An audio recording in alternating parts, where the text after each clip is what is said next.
हेर्नु त यो हेर्नु यस्तो खालको कुकुर आयो फेरि। यो कुकुरलाई हालिदिनु पर्यो कुकुरको घाँटीमा।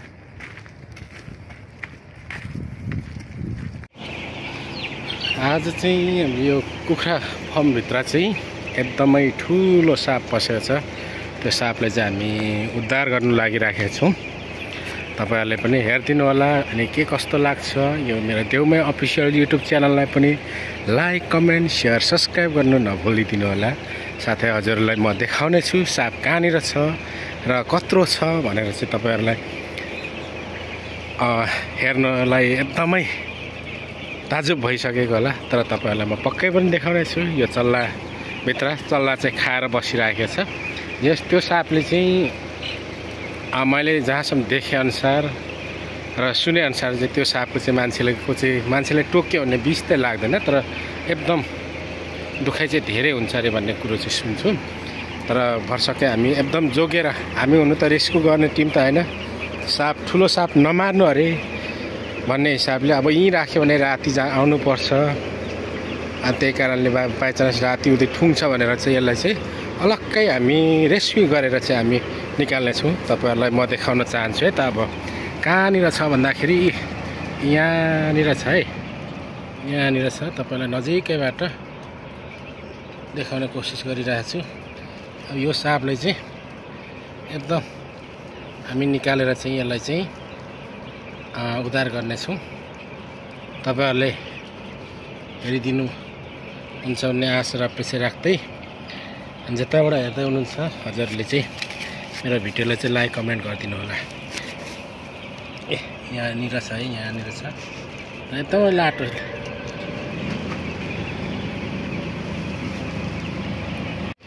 हाम्रो एकदम उद्धारमा खटिने टोली आउँदैछ। एकदम सर्पा उद्धार टोली।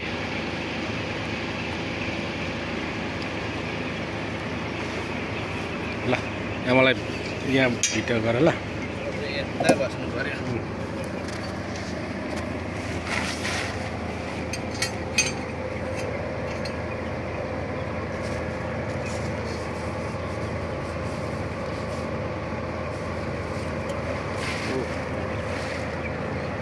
ठुलो छ।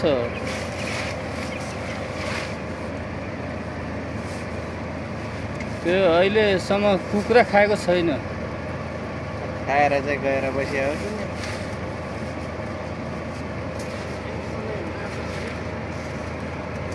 काट्छ, यो पनि काट्छ।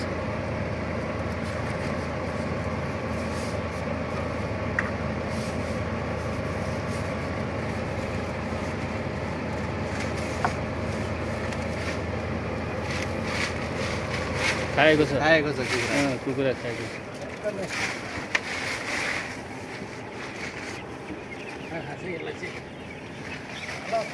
के तरिकाले उद्धार गरिने एकदमै लाटा हो यो चाहिँ।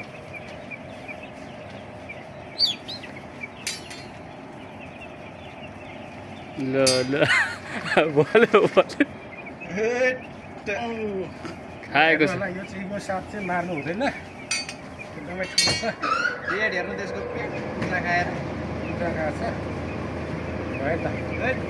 बसको घाँटीमा हालिदिनु होइन। होइन त्यो मलाई सापलाई धेरै डर लाग्छ।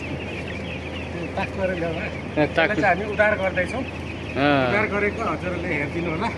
राम्रो लाइक पनि गरिदिनु होला, सेयर पनि गरिदिनु होला। यो यस्तो फारममा त्यो कुखुरा खानको लागि यो सर्पाल छ। यो त्यो धेरै खाएको छ। त्यहाँ पनि छ, माथि पनि छ। त्यो उताको जङ्गलमा फाल्नु पर्यो। यो चाहिँ एकदमै हामी रेस्क्यु गरेको है। यसलाई चाहिँ हामी एकदम एकछिन बन्द गरेर हेर्नु त फेरि बनाएको।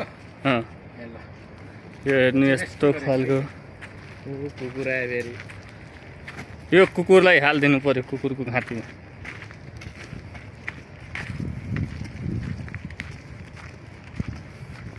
मेरो हात चाहिँ कपक्कै पक्रिँदैछ। यसलाई चाहिँ अलग्गै बोरामा पनि हालिदिएको छु। जोसिमलाई देखाउनु पर्ने कि त्यहीँनिर काम गरेर बस्छ त्यहीँ अगाडि हामी दुईजना यो त धेरै ठुलो हुन्छ 40 किलो 50 किलोको जति हुन्छ त्यो अन्टीको दोकानमा मरेको थियो यही खालको धेरै ठुलो ini makanan ini makan boleh makan tak ini mana tangkap apa dia mana makan ayam sudah ayam berapa ekor makan mungkin 2-3 ekor lah baru masuk यस्तो आँखा यस्तो